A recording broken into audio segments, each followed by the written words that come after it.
بنی اسرائیل کا ایک شخص تھا تو بڑا عبادت گزار تھا، بڑا نیک تھا، بڑا پرہیزگار، ایک گناہ گار بیچارہ۔ اس نے دیکھا کہ وہ درویش صاحب، صوفی صاحب، نمازی صاحب، حاجی صاحب بیٹھے ہوئے، میں بھی پاس جا کے بیٹھتا ہوں، شاید مجھ پہ بھی اللہ کرم نوازی کر دے۔ میں بھی پاس جا کے اللہ اکبر، میں کہتا ہوں کیا بات ہے اس گناہ گار کی، جو اپنے آپ کو گناہ گار تو مانتا ہے نا، کیا بات ہے اس کی۔ کہنے لگا میں بھی جا کے بیٹھتا ہوں، شاید مالک مجھ پہ فضل فرمائے۔ اس نیک کے پاس جا کے بیٹھ گیا۔ جب جا کے بیٹھا نا تو نیک کہنے لگا تو کدھر آ گیا، اٹھ چل دوڑ جا، تجھے نہیں پتا تو کہاں آ گیا، اتنا ناپاک آدمی صبح شام گناہ کرتا میرے پاس آ گیا ہے۔ اللہ کریم نے اس وقت کے نبی کو وحی فرمائی، اس ولی کو جا کے کہہ دو میں نے تیرے سارے عمل ضائع کر دیے، تو اپنے آپ کو اتنا اعلیٰ جانتا ہے، کل من علیہا فان، اگر تجھے تھوڑی سی نماز کی توفیق دے دی سب کو گناہ گار سمجھنے لگا۔ موٹیویشنل اسپیکر آپ کو کہتا ہے کہ میں آپ کو سمجھانے کا، قائل کرنے کا، ایک نشست پہ بیٹھنے کا 5,000 روپیہ لوں گا، اور ہمارے اسٹوڈنٹ وہ 5,000 روپیہ دے کے اس کے پاس بیٹھتے ہیں تاکہ تھوڑا موٹیویٹ کر دے،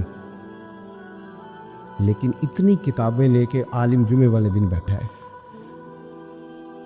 اتنی کتابیں لے کے، اور وہ کہہ رہا ہے تم سے کوئی مطالبہ نہیں، صرف ذرا جلدی آ جاؤ۔ مسجد میں پنکھے چلا دیے ہیں، آسانی پیدا کر دی ہے، وضو کا انتظام کر دیا ہے، کیونکہ میں آپ کو ذمہ داری سے کہتا ہوں کچھ چیزوں کے لیے بندے کا دل اگر اس طرح کھل جائے نا جس طرح ہونا چاہیے۔ میرے اسا فرمایا کرتے تھے خیرات لینی ہو تو صرف پیالہ تو سیدھا کر لے بندہ، اگر پیالہ ہی سیدھا نہیں ہے، ہمارا وہ مزاج نہیں، معذرت کے ساتھ مذہب کے معاملات میں بات سننے کا، پڑھنے کا، غور کرنے کا، اگر وہ مزاج ہو ایک منٹ کے لیے کہیں اور نہ جانا پڑے، کائنات کی ہر نعمت ہمیں دروازہ رسول سے ملے، لیکن وہ والہانہ پن جب میں پڑھتا تھا، اب تو مجھے نہیں پتا، کافی دنوں سے میں نے معلومات نہیں کی، جب میں نے میٹرک کیا تھا تو رزلٹ 31 مارچ کو آتا تھا، تو جو بھی کسی دا آیا 31 مارچ میں، 31 مارچ کو میٹرک کا رزلٹ آتا تھا، تو جنہوں نے پیپر دیے ہوتے تھے وہ 1 مارچ سے نماز بھی شروع کر لیتے تھے، اور ان کے ابا جی بھی شروع کر لیتے تھے کیونکہ پیپر دیے ہوتے تھے نا۔ تو والد کو جس دن پتہ چلتا تھا نا کہ تیرا بیٹا میٹرک کر گیا ہے، تو جس رشتہ دار کو اس نے کبھی فون نہیں نہ کرنا ہوتا تھا، وہ خوش اتنا ہوتا تھا، ابا اتنا خوش ہوتا تھا کہ وہ فون کر کر پاجی مبارک ہوئے تہاڈا بھتیجا 10 پاس کر گیا ہے۔ یہ خوشی تھی، خوشی سنبھالی، بعض اوقات جب صحیح معنوں میں خوشی ہو تو پھر وہ سنبھالی، صدقے جاواں واری جاواں یہ اماں ہی کہتی ہے، اور سجدہ بھی اسی کوئی ہے، لیکن کبھی پتر کا قد باپ کے برابر ہو جائے تو بات ابے سے بھی سنبھالی کوئی نہیں جاتی۔ وہ کہتا ہے اب مجھے خیر ہے میرا بیٹا، وہ الگ بات ہے، بیٹا شادی کے 6 ماہ بعد کہ میں نے علیحدہ ہونا ہے، وہ معاملہ الگ ہے، لیکن باپ بڑا راضی ہوتا ہے کہ قد برابر ہو گیا، پڑھ گیا، قابل ہو گیا۔ صحیح کہہ رہا ہوں، یہ والہانہ پن ہوتا ہے، والہانہ پن رشتوں میں ہوتا ہے، رشتوں کی حساسیت بتاتا ہے، نہ سمجھ آئے تو پھر حضرت انس بن مالک رضی اللہ تعالیٰ عنہ فرماتے ہیں مجھے وہ دن نہیں بھولتا جس دن اللہ کے رسول مکے سے ہجرت کر کے مدینہ طیبہ آئے تھے، کوئی حضور کی اونٹنی کے آگے، کوئی پیچھے، کوئی دائیں، کوئی بائیں، کوئی یا محمدہ یا رسول اللہ کا نعرہ لگاتا تھا۔ بنو نجار بڑا قبیلہ تھا، بڑا، وہ قبیلوں میں اعزاز رکھتا تھا، ان کی بچیاں دف لے کے بیٹھ گئیں، خوشی سنبھالی نہیں جا رہی، وہ ننھی بچیاں جو بیٹھ کر وہاں دف بجاتی تھی، رسول پاک کی جانب اشارے کر کے گاتی تھیں اور کہتی تھی ہمیں معمولی نہ سمجھنا، ہم ہیں بچیاں نجار کے عالی گھرانے کی، ہمیں خوشی ہے آمنہ کے لال کے تشریف لانے کی۔ ہمارے ایک دوست تھے، اور بات یاد آ گئی، تو کہیں سفر پہ جانا تھا دوستوں نے سیر کے لیے کالج کے زمانے میں، تو انہوں نے پہلے وعدہ کیا پھر میں چھوڑ دیا، ان سے کہا کیوں نہیں جا رہے، کہنے لگے میری امی نہیں مانتی۔ تو نوجوان بچوں کے لیے تو یہ بڑا خطرناک جملہ، سب نے مذاق کیا۔ تو میں آیا تو مجھے آ کے کہنے لگے کہ جی وہ صاحب مکر گئے نے، کہنے میری امی نہیں مان رہی، وہ تو امی تو بغیر قدم بھی نہیں چکتا۔ تو میں نے کہا خدا کے بندو طنز کر رہے ہیں، اس کو تو بلاؤ، اس کی تو زیارت کرنی چاہیے، تو قابل زیارت آدمی ہے جو ماں کی بات مانتا ہے۔ ایک سیر ہے نا، کوئی ایسا مسئلہ تو نہیں۔ اس نے کہا امی کہتی ہے ابھی میں نہیں جانے دیتی، تو میں مان گیا ہوں۔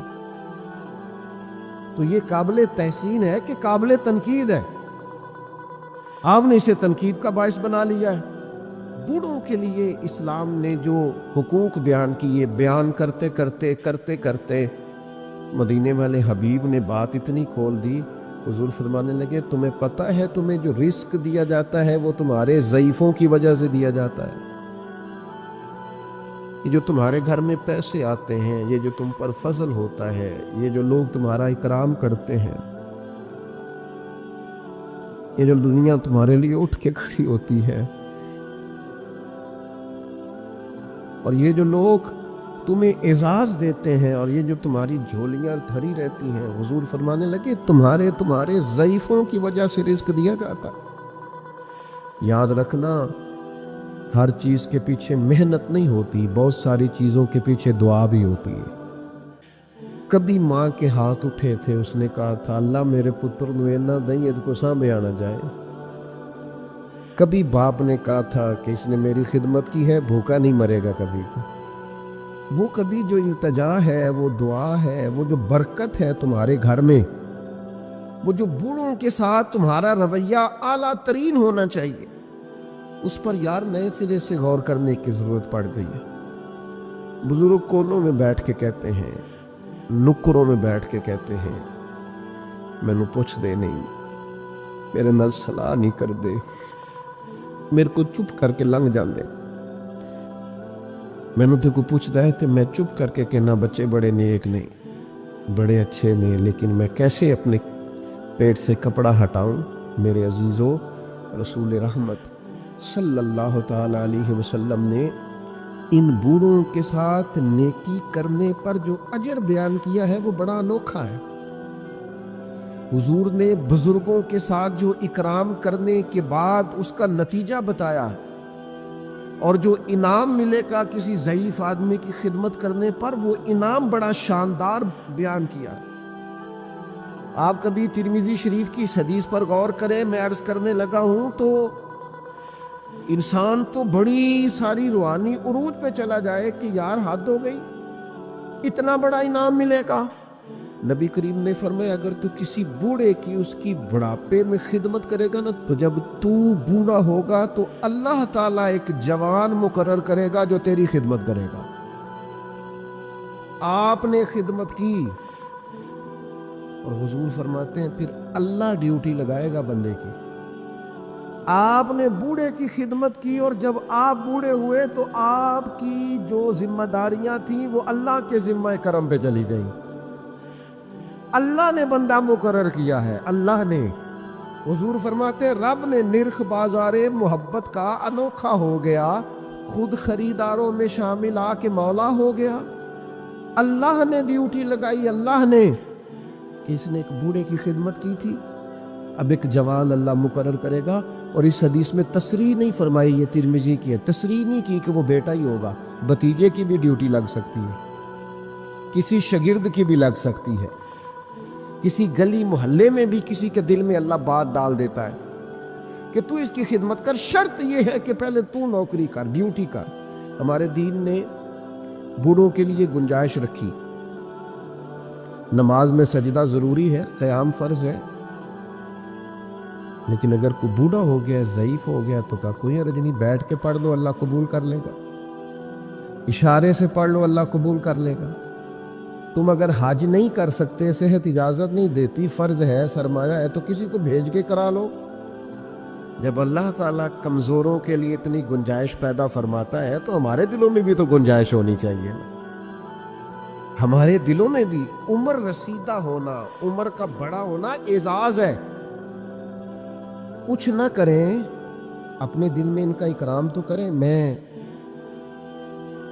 بعض ایسے کم نصیب لوگوں کو بھی جانتا ہوں جو بوڑھوں کا مذاق اڑاتے ہیں، ان کے ذوف کی وجہ سے اپنے لیے وہ ہنسنے کا سامان کرتے ہیں، ان کے منہ میں دانت نہیں رہے تو یہ اس بات کو بطور شغل کے اپنا لیتے ہیں، اٹھنا بیٹھنا ان کے لیے دشوار ہے تو یہ بعض بوڑھوں کو غصہ دلا کے چڑھا کے خوش ہوتے ہیں۔ نبی پاک علیہ السلام نے فرمایا جس نے 3 لوگوں کی عزت کی وہ سمجھے میں نے اپنے رب کی عزت کی۔ اللہ کا اکرام کیا، بخاری مسلم میں حدیث ہے، اللہ کا اکرام کیا۔ یا رسول اللہ کس کس کا؟ فرمایا جس نے عدل کرنے والے بادشاہ کی عزت کی وہ سمجھے میں نے اپنے رب کی عزت کی، اور جس بندے نے قرآن پاک کے عالم کی عزت کی، دین کے عالم کی عزت کی، وہ سمجھے میں نے رب کی عزت کی، اور فرمایا جس نے بوڑھے مسلمان کی عزت کی سمجھے میں نے اپنے رب کی عزت کی ہے۔ اس اکرام کو آپ غور سے دیکھیے، یہ کتنا بڑا اعزاز ہے، یہ کتنی بڑی فضیلت ہے کہ اگر کسی بوڑھے کو، میں آپ سے عرض کروں، میں یہاں دوست مجھ سے ملتے ہیں تو بعض اوقات ان کو مرتب ہو کے کھڑا ہونا پڑتا ہے اور ایک کے بعد دوسرے کو آنا پڑتا ہے، تو میں اکثر دوستوں سے کہتا ہوں بزرگوں کو پہلے ملا لو۔ اس کی وجہ یہ ہوتی ہے کہ بوڑھے آدمی کے لیے کچھ زیادہ دیر کھڑا رہنا بھی مشکل ہوتا ہے اور ان کے اعزاز کے بھی خلاف ہے، ان کی طبیعت کے بھی خلاف ہے کہ آپ ان کو آپ آگے بڑھ کے ملیں، کیا حرج ہے؟ آپ ان کی سفید داڑھی کا اکرام کریں جس کی اللہ بھی حیا فرماتا ہے، آپ اپنے سے عمر رسیدہ لوگوں کا اکرام کریں گے تو ان کی عزت تو ہوگی، آپ کی تربیت بھی نظر آئے گی، آپ کو لوگ دیکھ کے کہیں گے کہ ماں باپ نے سینچا ہے، اساتذہ نے توجہ دی ہے، مشائخ نے تربیت دی۔ آپ بزرگوں کے لیے اپنے جذبات کو نرم کریں، آپ ان کے حق میں اپنی رائے کو عمدہ کریں، آپ اپنے دل میں ان کے لیے گنجائش بنائیں، خدمت کے لیے آگے بڑھیں۔ ایک بوڑھے آدمی آئے حضور علیہ السلام کی عالی مرتبت بارگاہ میں، تو کچھ لوگوں نے انہیں جگہ دینے میں تھوڑی تاخیر کی، اللہ کے رسول نے تنبیہ فرمائی، نبی کریم علیہ السلام فرمانے لگے جو چھوٹوں پہ رحم نہ کرے اور بڑوں کا احترام نہ کرے وہ تو ہم میں سے ہے ہی نہیں، ہم نے تو سکھائی ہی رحمت کرنا ہے اور ہم نے تو بتایا ہی اکرام کرنا، تو جسے نہ چھوٹے پہ رحمت ہے، دیکھیں نا بڑوں کی بھی ڈیوٹیاں ہیں، ان کو بھی سختی سے منع کیا چھوٹوں پہ رحم کرنا، ان کو بھی تاکیداً منع فرمایا، اور چھوٹے سے کہا تم نے اس کا اکرام کرنا ہے۔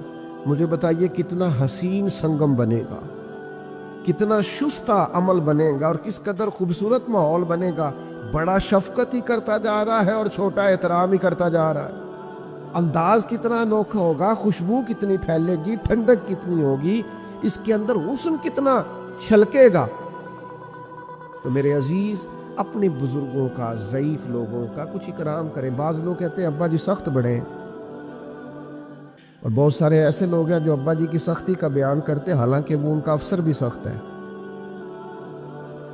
حالانکہ انہیں زندگی میں کئی ایسے لوگ ملتے ہیں جو بڑے سخت ہیں پر ان سے کام ہوتا ہے نا، لہذا ان کی سختی قابل قبول ہوتی ہے۔ تو ابا جی سخت ہیں، جب بچپن میں آپ کو پال رہے تھے تب سخت نہیں تھے، جب وہ روز موٹر سائیکل پہ بٹھا کے لینے جاتے تھے، چھوڑنے جاتے تھے اسکول میں، تب سخت نہیں تھے، جب زندگی کے 20-25 سال تیرے لیے صبح سے شام تک مزدوریاں کر کے رزق کما کے لاتے تھے اور پرانے کپڑے پہن کے تجھے نئے پہناتے تھے، تب سخت نہیں تھے۔ ایک بزرگ کا فرمان یاد رکھنا، بڑا نفع دے گا، وہ فرمایا کرتے تھے ماں باپ کی سختی برداشت کر لو، انشاءاللہ پھر ساری زندگی کسی اور کی سختی سہنی نہیں پڑے گی، پھر اللہ تعالیٰ آسانی کر دے گا، پھر تمہیں اس تکلیف سے گزرنا نہیں پڑے گا۔ اور پھر میں عجیب منظر میں دیکھتا ہوں زمانے میں کہ یہ سب کا خیال ہے کہ ہماری عزت ہو، تو بھئی آپ بھی تو کسی کی کریں نا، یہ سب کا خیال ہے کہ ہمارا اکرام کیا جائے تو آپ بھی کسی کا کریں، یہ سب کا خیال ہے کہ میں ایک ٹائم آئے جب میں سینئر سٹیزن بن جاؤں اور میں بوڑھا ہو جاؤں اور بزرگ ہو جاؤں تو بھئی آپ بھی کسی کا اکرام کریں تاکہ اس وقت آپ کے لیے بھی آسانی بنے۔ بوڑھوں کے نرم دل، ان کا جی چاہتا ہے کہ ان کی عزت ہو، ان کی طبیعت چاہتی ہے کہ ہاں الگ بات ہے کسی میں عاجزی کوٹ کوٹ کے بھری ہوئی ہے، وہ کہتا ہے نہیں نہیں جی ضرورت نہیں، لیکن بزرگی تقاضا کرتی ہے کہ اکرام کیا جائے، احترام کیا جائے۔ علامہ اسماعیل حقی لائے ہیں روایت، ایک شخص نے آ کے عرض کیا تھا حضور میرے رزق میں برکت نہیں، فجر کا وقت مانگنے کا ہے، تو ساری رات تو گزر گئی گیمیں کھیلتے، ٹی وی دیکھتے، اور جو لینے کا وقت تھا تو سو گیا، تو کیسے آئے گا تیرے پاس؟ تو اٹھے سویرے، بندوں سے مانگ کے دیکھ لیا، بڑی عزتیں خراب ہوئی، فجر کا وقت اٹھ کے جھولی پھیلائے۔ میرے رسول پاک علیہ السلام فرماتے ہیں، رب فرماتے جب بندے میرے آگے جھولی پھیلاتے ہیں مجھے شرم آتی ہے، کیسے خالی واپس کر دوں؟ تو اس کے سامنے جھولی پھیلائیں سویرے اٹھ کے، رزق میں برکت ہوگی۔ اور پھر ایک اور بات، اللہ مال دیتا ہے اپنے فضل سے، اور جب ہم اسے ضائع کریں، مثال دیتا ہوں، میرے پاس ایک شخص نے آ کے کہا حضرت بچی کی شادی ہے، یا میرا گھر میں کوئی بیمار ہے، یا بڑی آزمائش ہے، 10,000 کی ضرورت ہے، میں نے تھما دیا اس کو، پھر مجھے بعد میں پتا چلا کہ وہ تو عیاشی کر رہا ہے پیسوں سے، وہ تو چلا گیا کہیں گھومنے اور فلاں ہوٹل میں، مہنگے ہوٹل میں بیٹھ کے کھانا کھا لیا، تو میرے دل پہ کیا گزرے گی؟ اس شخص کے بارے میں بلا مثال و بلا تشبیہ سمجھانے کے لیے اللہ نے مال دیا فضل سے، اور اگر عیاشیوں میں لگا دیا۔ صوفیاء فرماتے ہیں کہ اگر ایک دھیلا تو حرام جگہ پہ خرچ کرے نا، ایک دھیلا، تو 1,00,000 دینار کی برکت تیرے گھر سے اٹھ جاتی ہے، ایک دھیلا حرام جگہ پہ۔ یہ جو گونیوں پہ پیسے پھینکتے ہو حلال ہے؟ چلیں بینڈ باجا تو شادی پہ آپ نے اپنی مرضی سے بند کرنا ہے یا بجانا ہے، لیکن گونیوں پہ جو پیسے پھینکتے ہو جائز ہے؟ بولے تو پھر کہتے روتے ہیں بعد میں لوگ کہ پتہ نہیں کیا ہوا، شادی کے بعد پیچھے پیچھے آئے۔ تو میں نے کہا شادی کے بعد اس لیے پیچھے پیچھے ہاتھ ہو گیا کہ شرابیں بڑی پی گئی، شادی پہ تباہی بڑی اتری، تو پھر اللہ کی رحمت ناراض ہو گئی۔ اور اس پر میں قرآن مجید کی آیت پڑھتا ہوں، رب فرماتا ہے وَمَنْ أَعْرَضَ عَنْ ذِكْرِي فَإِنَّ لَهُ مَعِيشَةً ضَنْكًا، بڑی سخت آیت، وَمَنْ أَعْرَضَ عَنْ ذِكْرِي، فرمایا جب تو میرے تذکرے سے، میرے ذکر سے منہ پھیر لیتا ہے، فَإِنَّ لَهُ مَعِيشَةً ضَنْكًا، تو میں تیری معیشت کو، تیرے رزق کو تنگ کر دیتا، تو تیری زندگانی تنگ ہو، اور جس کی زندگی اللہ تنگ کرے اس کی کوئی کھول سکتا ہے؟ کہتے ہیں بڑی جگہوں پہ گیا ہوں، بڑی کھوکیں مروائی، بڑے دم کرائے، حالات صحیح نہیں ہوتے، تو مسجد آ کے توبہ کر۔ وہ کہہ رہا فَإِنَّ لَهُ مَعِيشَةً ضَنْكًا، اعلان ہے قرآن پاک کا کہ جب تو میرے ذکر سے منہ پھیرے گا، روٹی میری کھائے اور پیسے لے کے عیاشی کرے، مسجد آئی نہ، حکم تو یہ ہے کہ جتنی جتنی نعمت بڑھتی جائے سجدے بڑھنے چاہیے، لیکن ہم لوگ سجدے کم کرتے جاتے ہیں، فرض نماز بھی نہیں پڑھتے، پھر رزق تنگ ہوتا ہے، پھر اللہ کے عدل کا نظام چلتا ہے، پھر خرابی ہوتی ہے۔ اس لیے یاد رکھیں قرآن مجید نے حکم دے دیا کہ اگر چاہتے ہو کہ رزق میں برکت ہو تو پھر رزق دینے والے کے آگے جھک جاؤ، پھر رزق دینے والے کے آگے جھکو۔ تو مالی پریشانی کا بہت بڑا سبب یہ ہے کہ ہم مسجد کی طرف نہیں آتے، دین کی طرف نہیں آتے، پیسہ ناجائز جگہ پہ خرچ ہوتا ہے۔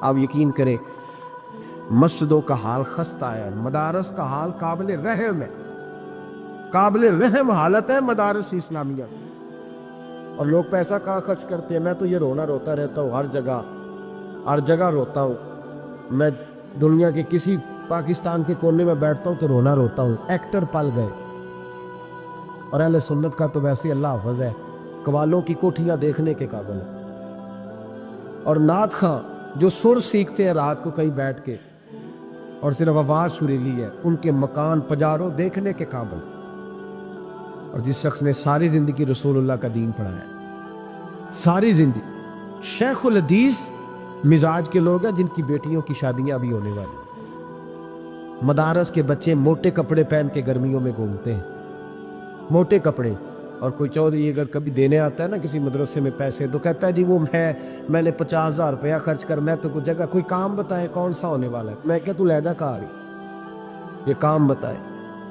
اب کسی امام کی بیٹی کی شادی ہونے والی ہے تو پہلے تجھے جا کے بتائیں کہ وہ اس کو ہم نے خرچ کرنے، کہتے نہیں وہ میرا اعتبار نہیں، تو اعتبار نہیں تو جا دوڑ جا، یہاں کوئی بھوکے ننگے لوگ بیٹھے، یہ رسول اللہ کا نام لیتے ہیں، اور جو مصطفیٰ کا نام لیتے ہیں رب انہیں اتنا نوازتا ہے کہ کہیں کوئی کمی باقی نہیں رہتی۔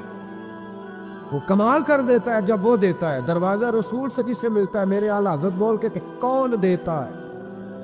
دینے کو منہ چاہیے، دینے والا ہے سچا.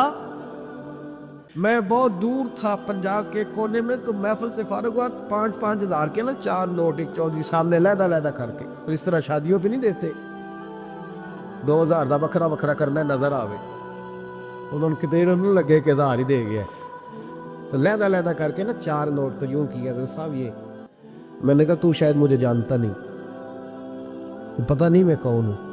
اس نے کہا کیا مطلب؟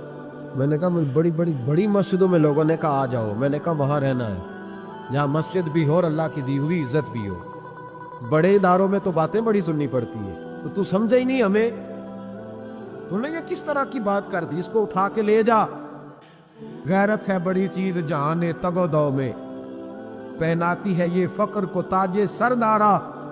ایک صاحب مجھے ٹیلی فون کر کے کہنے لگے جناب ایک ٹائم چاہیے تھا. میں نے کہا میں نے یار سارے وقت اتفاق کی بات ہے کہ 6 7 8 مہینوں قبل لوگ وقت لے لیتے ہیں تو ٹائم نہیں ہے. کہنے لگے میرا تو عمرہ کران دا بھی ارادہ سی میرا تو میں نے کہا میں نے کبھی خواب میں بھی نہیں سوچا تھا کہ میں مدینے کی اتنی حاضری دوں گا اتنی میرے رب نے مجھے دلائی ہے. تو مجھے کون سی بات بتاتا ہے؟ یہ تو میرے رب کا فضل ہے. میرا دی گل نہ غریباں دی گل لے، مدینے جانا نصیباں دی گل لے. تو کیسی بات بتاتا ہے کہ تھوڑا سا میں اشارہ دوں گا تو شاید بندہ جو ہے وہ فوری طور پہ پگھل جائے گا؟ ایسا مسئلہ ہی کوئی نہیں. میرے رب کا تو اتنا کرم ہے کہ ہم نے خواب میں بھی نہیں سوچا تھا کہ اتنا نوازے گا. تو یہ لوگ غلط سمجھتے ہیں. میں اپنے مدرسے کے طالب علموں کو کہتا ہوں زندگی میں سب سے اچھا کھانا اللہ تمہیں دے گا اور سب سے زیادہ اچھا کپڑا اللہ تمہیں دے گا، سب سے اچھی گاڑی اللہ تمہیں دے گا. بس ایک شرط ہے، ساری زندگی محمد عربی کے وفادار رہنا، رسول اللہ کے نظام سے حضور کے طریقے سے کبھی غداری کبھی نہ کرنا. بڑا نوازے گا اور اتنا نوازے گا تم نے کبھی سوچا بھی نہیں ہوگا.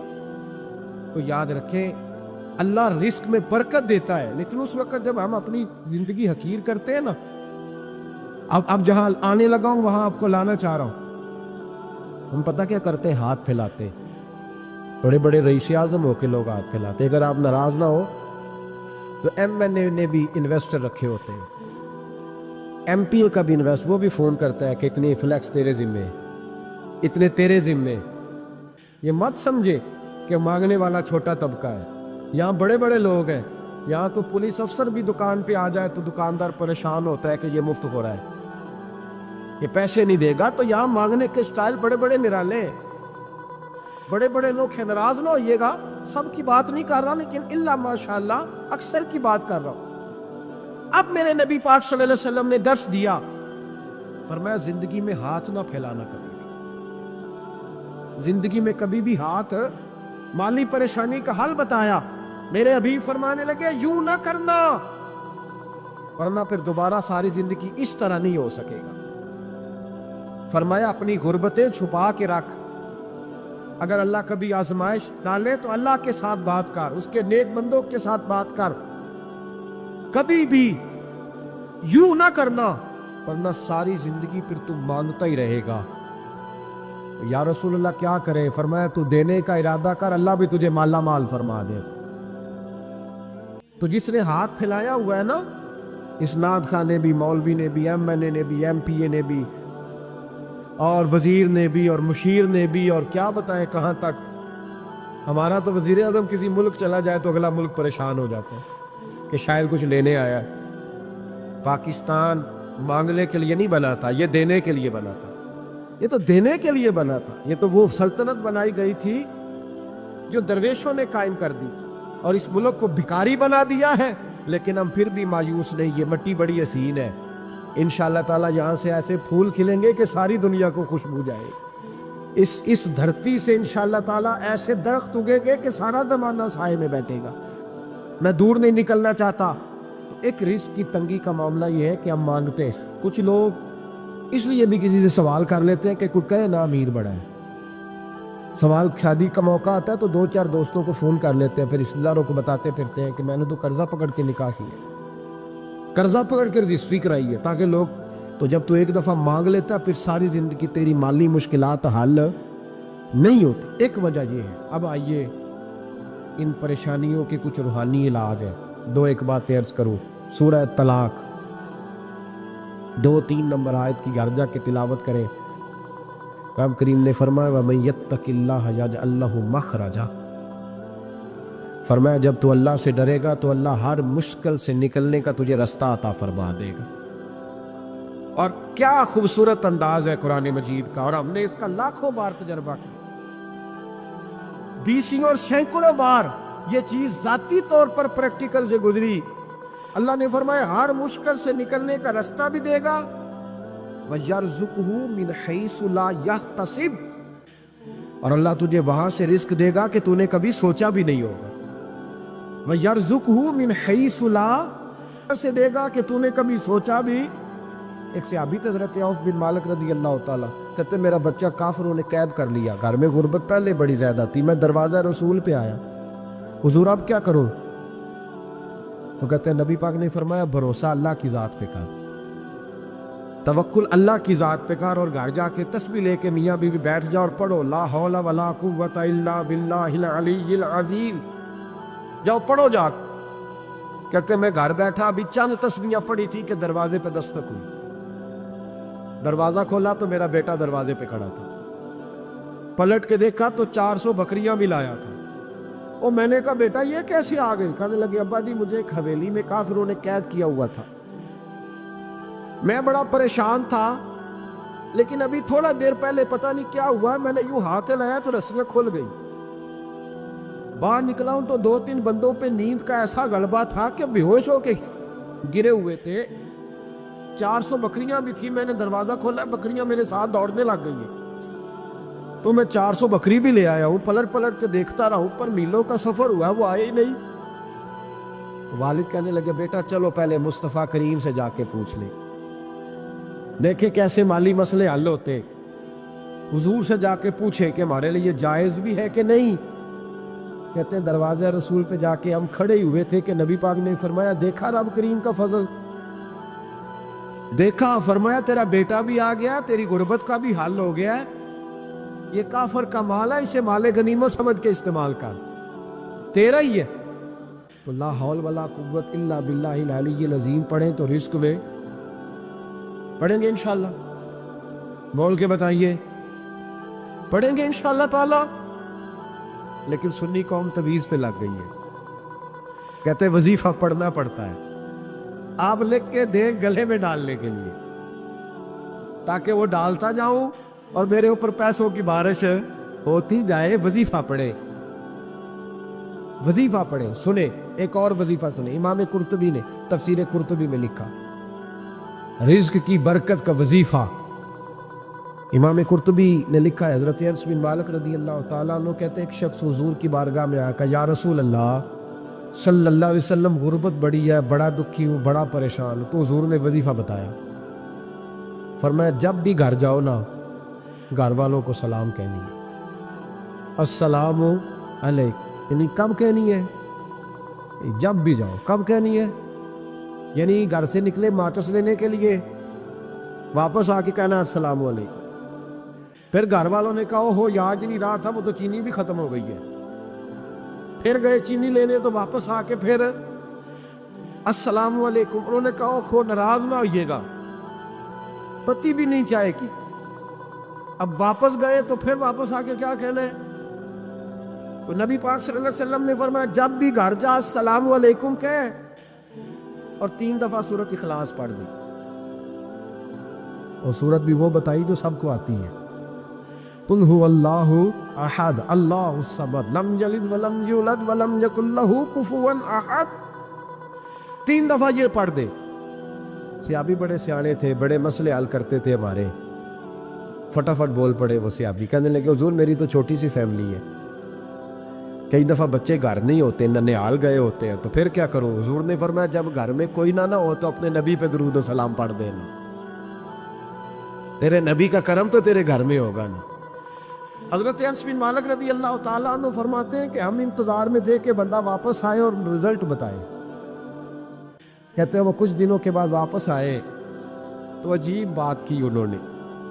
ہمسایوں سے کئی دفعہ بندے کی نہیں نا اتنی بنتی, اور کئی دفعہ لگتا ہے کہ میرا ہاتھ اوپر ہی رہے, یہ کہیں مجھ سے تگڑے نہ ہو جائے. کہتے ہیں وہ آئے, نبی پاک صلی اللہ علیہ وسلم نے کہا کیا حال ہے تیرا؟ تو عرض کرنے لگا یا رسول اللہ صلی اللہ علیہ وسلم, وظیفہ تو میں نے اپنے لیے پوچھا تھا اور میرے تو ہمسائے بھی امیر ہو گئے. حضور وہ تو میں نے اپنے لیے پوچھا تھا اور میرے دائیں بائیں والے لوگوں میں بڑی برکت ہوئی ہے. تو میرے محبوب مسکرانے لگے. حضور فرمانے لگے گویا برکتیں تیرے گھر میں جب برسی ہیں تو چھن چھن کے ان کا فیض اللہ نے تیرے ہمسایوں کو بھی عطا فرمایا. اللہ تعالیٰ نے بندہ مومن کی زندگی بیان فرمائی اور فرمایا یجاہدون فی سبیل اللہ, اللہ کے راستے میں اللہ کے بندے جہاد کرتے ہیں, جد و جہد کرتے ہیں.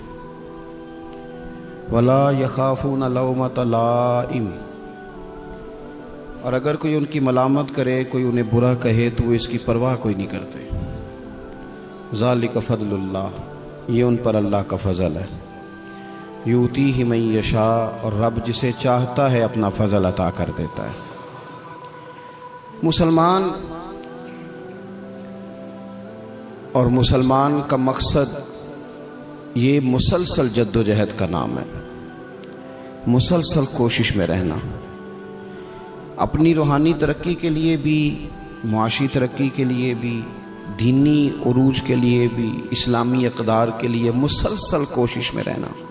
مسلسل دوسروں کو لے کے چلنے کے لیے, دوسروں کو پیغام حق دینے کے لیے, کفر کو پیغام دین دینے کے لیے, غلبہ اسلام کے لیے مسلسل جد و جہد کرنا, یہ مسلمان کو اللہ تبارک و تعالی اور اس کے پیارے حبیب علیہ السلام کی طرف سے مقصد دیا گیا ہے.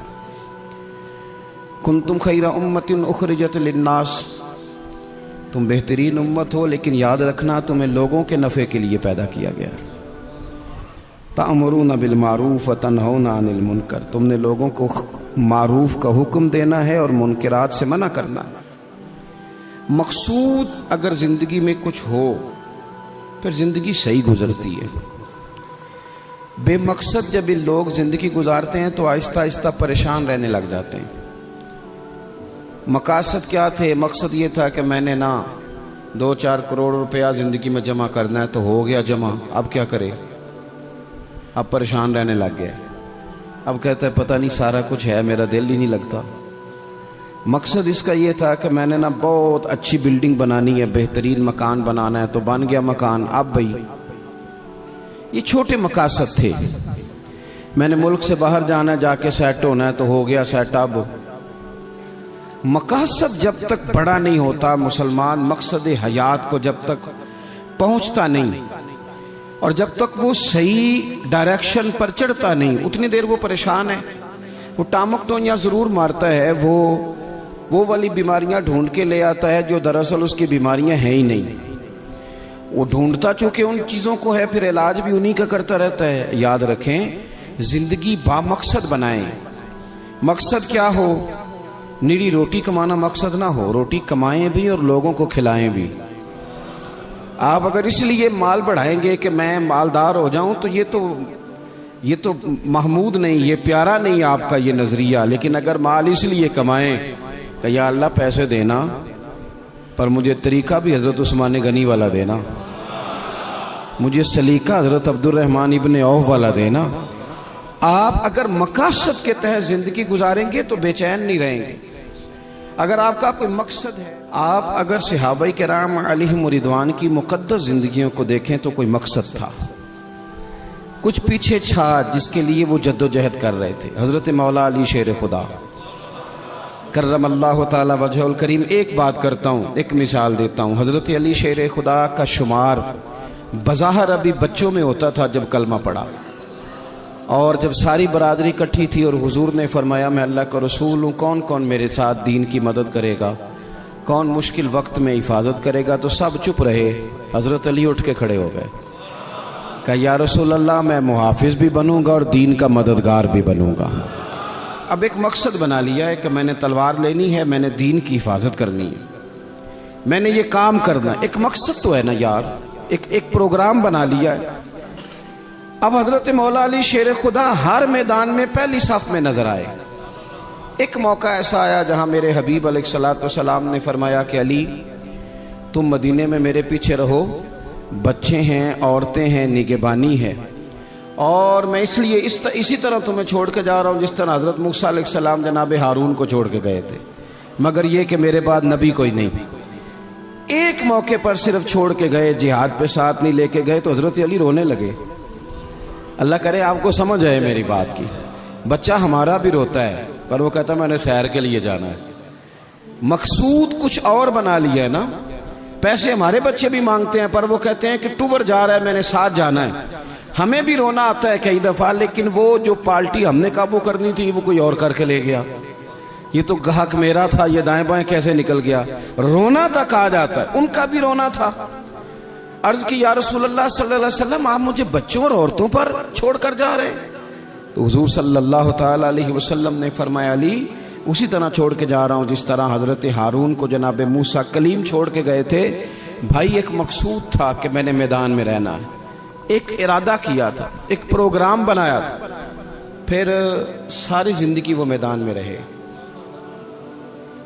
ان کو جب خنجر لگا نا کوفے کی جامع مسجد کے قریب، تو بندے کو تکلیف ہوتی ہے تو وہ ہائے کرتا ہے، بیٹے کو آواز دیتا ہے، نصیحتیں لکھواتا ہے، لیکن مولا علی کو خنجر لگا تو کیا کہتے ہیں؟ کہتے ہیں فزت برب الکعبہ، لو بھائی لوگو رب کعبہ کی قسم آج میں کامیاب ہو گیا ہوں۔ ایک مقصود بنایا تھا نا، آج میں اس مقصود تک پہنچ گیا ہوں۔ یار کوئی مقصد تو ہو۔ لو سنو بات، بخاری میں موجود ہے، ایک خاتون تھی جو مسجد نبوی شریف میں جھاڑو دیتی تھی۔ مشکل کام ہے؟ چلیں آپ بتائیں مجھے، مسجد کے اندر جھاڑو دینا آسان ہے کہ مسجد کا صدر بننا آسان ہے؟ نہیں، صدر بننا ہی سوکھا جی، اس لیے کہ صدر بن کے کرنا کچھ نہیں، نہ آرڈر ہی جاری کرنا ہے، الا ماشاءاللہ اچھے لوگوں کی بات نہیں کرتا۔ اس لیے اچھا زیادہ اجر والا کام تو یہ نا کہ اللہ کا گھر صاف کیا جائے۔ میں نے تو علماء سے کئی جگہ کہا ہے کہ اس عہدے کا نا آپ کوئی نام بدل دیں، اس سیٹ کا نگران کر دیں، سرپرست کر دیں، کیونکہ جب صدر آپ کہہ دیتے ہیں نا تو صدر پاکستان کا سب سے بڑا آئینی عہدہ ہے، اور صدر اگر با اختیار ہو تو پہلا کام اسمبلیاں توڑنے کا کرتا ہے، تو پھر مشکل ہو جائے گی۔ ایک خاتون مسجد نبوی شریف میں جھاڑو دیتی تھی، کوئی مقصد تو ہے نا یار، یعنی جمعے والے دن میں نے جھاڑو دینا ہے، کوئی مقصد تو ہے۔ میں نے یار اللہ کے گھر، اللہ کا گھر سمجھ کے، کمیٹی کی مسجد سمجھ کے نہیں، محلے کی مسجد سمجھ کے نہیں، رب کا گھر سمجھ کے میں نے یار وہ واش روم صاف کرنے ہیں جن کے اندر لوگ گزرتے ہیں، اور نماز کے لیے اپنے آپ کو تیار کر کے لوگ وضو سے فارغ ہو کر کے آتے ہیں۔ ایک مقصود ہے، ایک ارادہ کر لیا ہے، کوئی پروگرام تو ہو، ایسے محمل فضول وقت گزرتا جائے۔ یعنی ہمارے ہاں نا کچھ لوگ کہتے ہیں میں بور بڑا ہوتا ہوں۔ آپ نے ناراض نہیں ہونا، میں سینکڑوں اور ہزاروں لوگوں کو جانتا ہوں جو ان سے پوچھنا کیا کر رہے ہیں تو کہتے ہیں ٹائم پاس کر رہا ہوں۔ تو میں کہتا ہوں آپ نے ٹائم کو بالکل فضول سمجھ لیا ہے۔ کیا سمجھتے ہیں آپ زندگی کے لمحات اتنے فارغ ہیں؟ اور نبی پاک صلی اللہ علیہ وسلم نے فرمایا دو نعمتیں ایسی ہیں جن کے بارے میں بہت سارے لوگ دھوکے میں ہیں۔ دو نعمتیں کہا حضور نے، نعمتان، دو نعمتیں ایسی ہیں جس کے بارے میں لوگ دھوکے میں پڑ گئے، انہیں سمجھ ہی نہیں آئی کہ ہمارے پاس نعمت۔ یا رسول اللہ کون سی؟ حضور نے فرمایا ایک صحت اور ایک فرصت، ایک صحت اور ایک فرصت۔ اللہ نے فارغ وقت دیا تھا کہ بہت سارے قرآن پاک پڑھ سکتا تھا، درود پاک پڑھ سکتا تھا، کوئی کام کر سکتا تھا، لیکن بس اس چوک میں گزر گیا، اس گلی میں وقت گزر گیا، فلانے کی باتیں کرتے وقت گزر گیا، میلوں ٹھیلوں میں گزر گیا، شغل میلوں میں گزر گیا، کوئی ٹھنڈے علاقے کی سیر میں گزر گیا، جو بچا تھا وہ موبائل پہ گزر گیا، بیت گئے اوقات ہمارے۔ کوئی مقصود ہے میرے عزیز؟ مسجد میں جھاڑو دیتی ہے خاتون، بیمار ہو گئی لیکن با مقصد زندگی گزار رہی تھی نا، اس نے کسی نہ کسی طریقے سے اپنے آپ کو مدینے والے محبوب کے دین سے جوڑ لیا تھا۔ جھاڑو دیتی تھی مسجد میں، بیمار ہو گئی، قربان جائیں رسول کائنات یعنی اللہ کی رحمت کاملہ حضور خود چل کے تیمارداری کرنے تشریف لے گئے، اور فرمایا اگر یہ انتقال کر جائے تو مجھے خبر ضرور کرنا۔ صحابہ فرماتے ہیں رات کا وقت تھا، ٹھنڈ کا موسم تھا، اور حکم بھی یہ تھا کہ جب کوئی انتقال کر جائے تو جلدی تدفین کر دو۔ ہم نے حضور کو تکلیف دینا مناسب نہ سمجھا، غسل کفن کا بندوبست ہوا، جنازہ پڑا، دفن کر دیا۔ اس نے کچھ کیا ہے، اس نے نہ دین کے ساتھ کچھ تعلق بنایا ہے۔ اللہ ہمارا بھی نام جھاڑو دینے والوں میں لکھ دے۔ کوئی تعلق تو اس نے بنایا ہے نا، کہیں کسی کونے میں جا کے اس نے رشتہ دین سے جوڑا ہے۔ حضور سید عالم علیہ السلام صبح تشریف لائے تو سارا کچھ جاننے والے محبوب پوچھنے لگے تم نے مجھے بتایا کیوں نہیں؟ یہ بھی اعزاز کے لیے ہے، ورنہ وَعَلَّمَكَ مَا لَمْ تَكُنْ تَعْلَمْ۔ حضور سید عالم علیہ السلام نے فرمایا کیوں نہیں بتایا؟ قربان جائیں، مر جانے کو جی چاہتا ہے اس ادا پر، ساری کائنات جائے حضور کے روضہ نور پر۔ اور نبی پاک نے پوچھا بتایا کیوں نہیں یا رسول اللہ؟ رات تھی، تکلیف دینا مناسب نہیں سمجھا۔ او بوڑھی اماں تیرے نصیبوں پہ ہمارے ماں باپ قربان ہو۔ حضور فرمانے لگے مجھے بتاؤ اس کی قبر کہاں ہے؟ یعنی حضور کسی کی قبر پہ آ جائے، اللہ کی ساری رحمتیں آ گئیں۔ کریم محبوب علیہ السلام قبر پہ گئے، ویسے تو دوسرا جنازہ جائز نہیں، ایک ہی شرط میں جائز ہے کہ اگر وارث نے نہیں پڑھا تو دوسرا جنازہ پڑھا جا سکتا ہے، لیکن حضور تو خود وارث ہے نا ساری امت کے، اور حضور اختیار رکھتے ہیں، شارع ہیں۔ حضور قبر پہ گئے، یہی بڑی بات تھی کہ حضور اس کی قبر پہ چلے گئے، لیکن قبر پہ کھڑے ہو کے حضور نے فرمایا دوبارہ صفے بناؤ بھئی، میں دوبارہ جنازہ پڑھاؤں گا۔ کیونکہ کوئی مقصد تو تھا نا، یہ مسجد میں جھاڑو دیتی تھی۔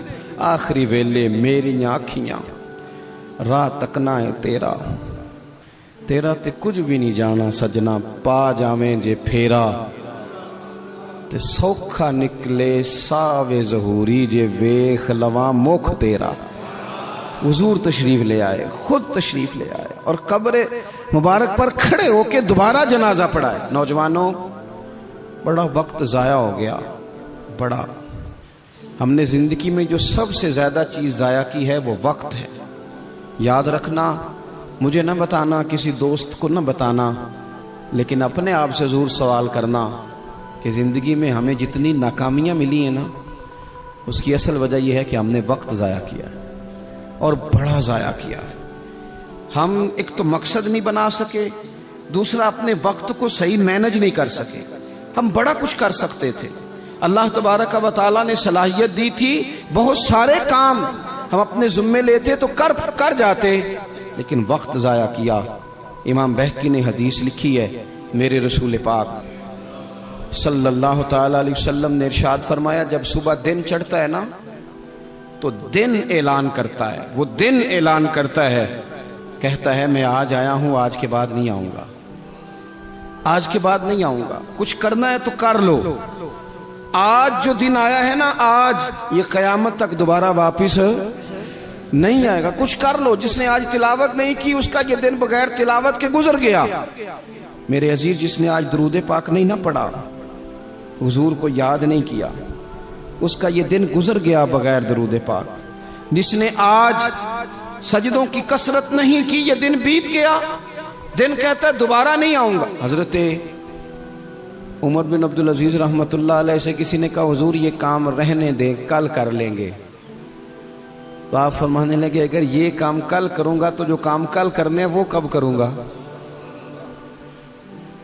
یہ کل پہ ڈال دوں گا تو جو کام کل کرنے وہ پھر کب کروں گا؟ وہ کل والا دن بھی پھر اسی طرح گزر جائے گا۔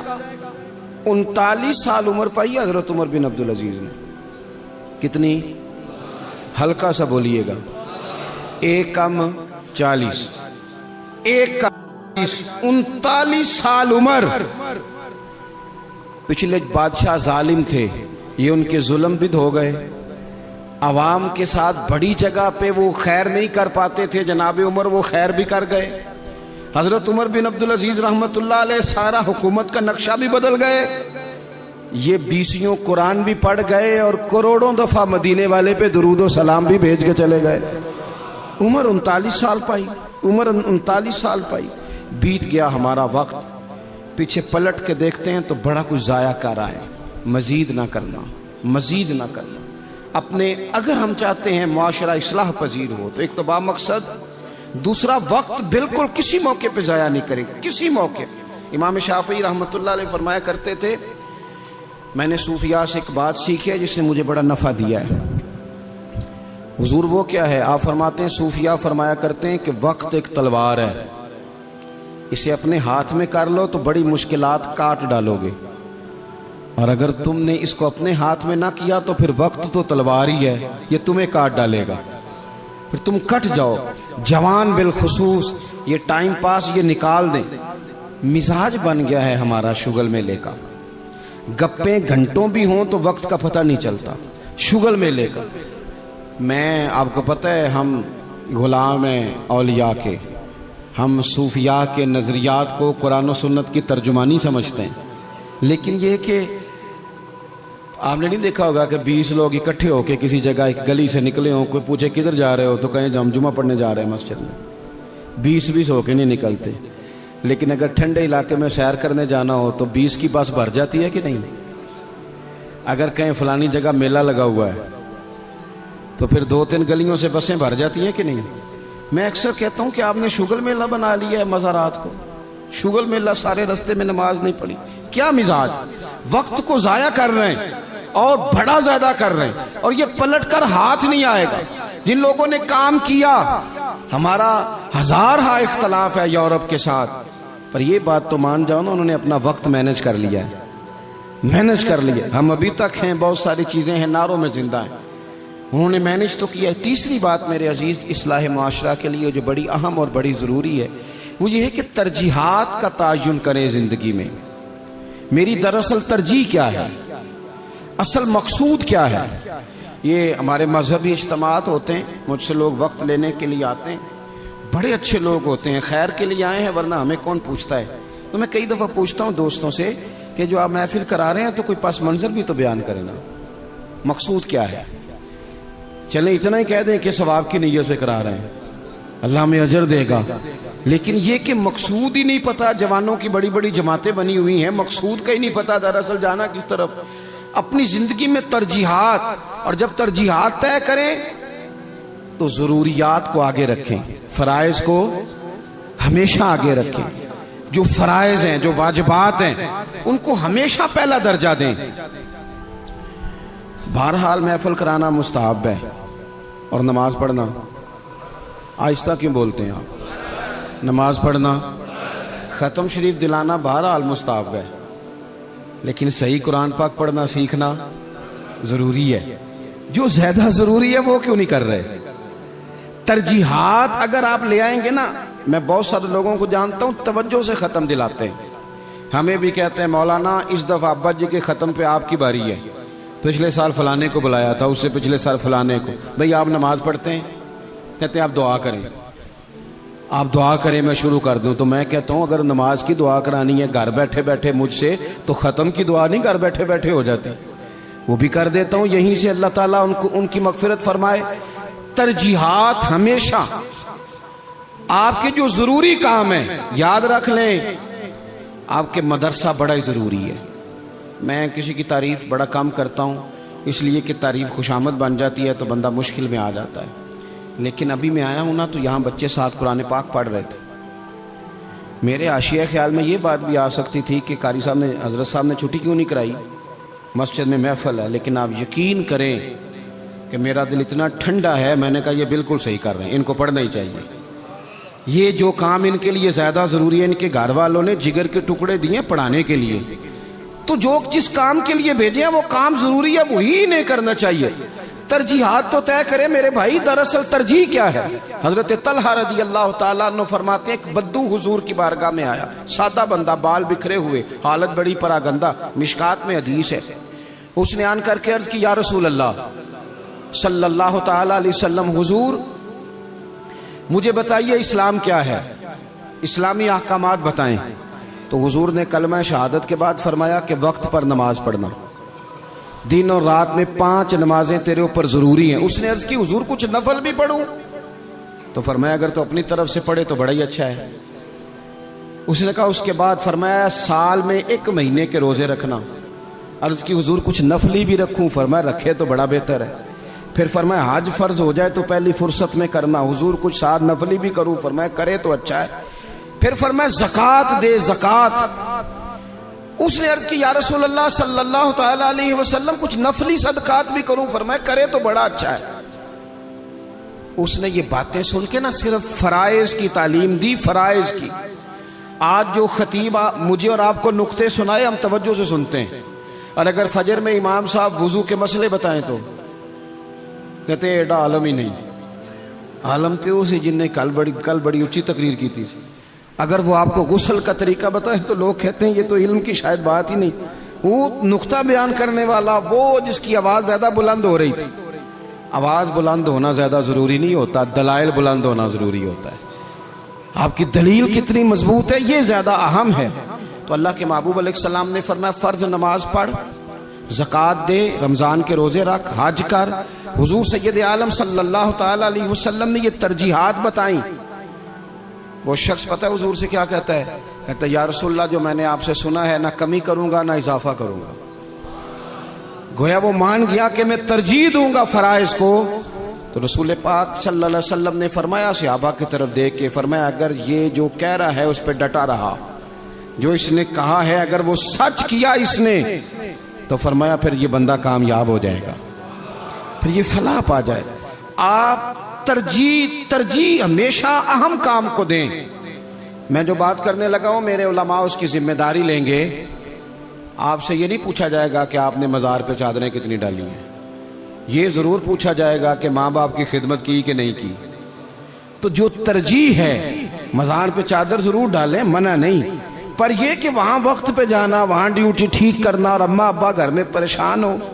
رسول کائنات صلی اللہ علیہ وسلم کی خدمت میں ایک صحابی حاضر ہوئے, عرض کی یا رسول اللہ صلی اللہ تعالی علیہ وسلم میں ایک مسئلہ دریافت کرنے آیا. میرے دوستو پتہ ہمیں کیا ہوا ہے, ہم نے نا باہر وقت بہت زیادہ دیا ہے, اور جو ہمارے گھر کے اندر ہماری ذمہ داریاں تھیں نا, ہمارے بچے, ہماری بیوی, ہمارے بہن بھائی, ان ذمہ داریوں سے نا ہم نے جان چھڑائی ہے. الا ماشاءاللہ کچھ لوگوں نے بچے کو چارج کیا, بچہ تنگ کر رہا ہے, لگا دو گیم موبائل پہ, چلو ہماری جان چھوٹی, وہ جانے اس کا کام جانے. آپ اگر 10-15 منٹ بچے کو دیتے وہ آپ سے کھیلتا, وہ مانوس ہوتا. آپ کہتے ہیں میں بڑا مصروف ہوں, اور بھائی تو اتنا مصروف تو نہیں جتنے مدینے والے محبوب مصروف ہیں. لیکن رسول پاک کے تو کندھوں پہ امام حسن چڑھ کے سواری کیا کرتے تھے, حضور کی تو گود میں امام حسین کھیلا کرتے تھے. حضرت ابو ہریرہ کہتے ہیں میں نے دیکھا ہے کہ حضور نے ان کے بازو تھامے, انہوں نے پیر پہلے حضور کے مقدس قدموں پہ رکھے, پھر انہوں نے اپنے قدم مبارک حضور کی مبارک پنڈلیوں پہ رکھے, پھر ٹخنوں پہ رکھے, پھر پیٹ پہ رکھے, پھر حضور کی زبان چوسنی شروع کر دی. تو کیوں وقت نہیں دے رہا اپنے بچوں کو؟ کیوں نہیں ہم وقت دے پاتے اپنے نواسوں کو, نواسیوں کو, پوتوں اور پوتیوں کو؟ وہ جو ہمارے لیے ضروری تھا وہ ہم سے مانوس ہونے کی بجائے کسی بد عقیدہ سے جا کے مانوس ہو جاتے ہیں. پتہ تب چلتا ہے جب سارا عقیدہ بگڑ جاتا ہے. اپنے گھر کے اندر جو ذمہ داریاں ان کو ترجیح دیں. حضور سید عالم علیہ السلام نے فرمایا خیرکم خیرکم لأہلہ وانا خیرکم لأہلہ. فرمایا تم میں بہتر وہ ہے جو اپنے گھر والوں کے لیے بہتر ہے. وانا خیرکم لأہلہ, اور جا کے پوچھ لو میں تم سب سے بڑھ کے اپنے گھر والوں کے ساتھ خیر کرنے والا. ترجیح دیں. ایک صحابی آئے, عرض کرتے ہیں یا رسول اللہ صلی اللہ علیہ وسلم میری بیوی پہ حج فرض ہے, وہ حج کرنے جا رہی ہے, یہ سیاستہ میں حدیث موجود ہے, اور میرا نام ایک غزوے میں لکھ دیا گیا ہے, میں جہاد کے لیے جا رہا ہوں, نام میں نے لکھوا لیا ہے, حکم میرے لیے کیا ہے؟ میری باتوں کی سمجھ آ رہی ہے آپ حضرات کو؟ میری بیوی حج کے لیے جا رہی ہے, وہ صاحب استطاعت ہوگی, ظاہر ہے اس کے پاس مال ہوگا, وہ جا رہی ہے, اس کو جانا ہے, وہ تیار ہے, اور میرا نام غزوے میں لکھا ہے, تو حکم کیا ہے؟ دیر نہیں لگائی رسول پاک نے, حضور فرمانے لگے تو اپنا نام غزوے والی لسٹ سے کٹا, جہاد پہ نہ جا بلکہ تم محرم بن کر اپنی بیوی کے ساتھ حج کرنے جا. وہ تیری ذمہ داری ہے, وہ تیرے علاوہ کون محرم بنے گا اس کا؟ تو جو تیری ڈیوٹی کا کام ہے اسے تو کرنا, ترجیحی بنیادوں پر کام کو کریں. 4 باتیں ہو گئیں, ایک بات آخر میں 5ویں. ہم نا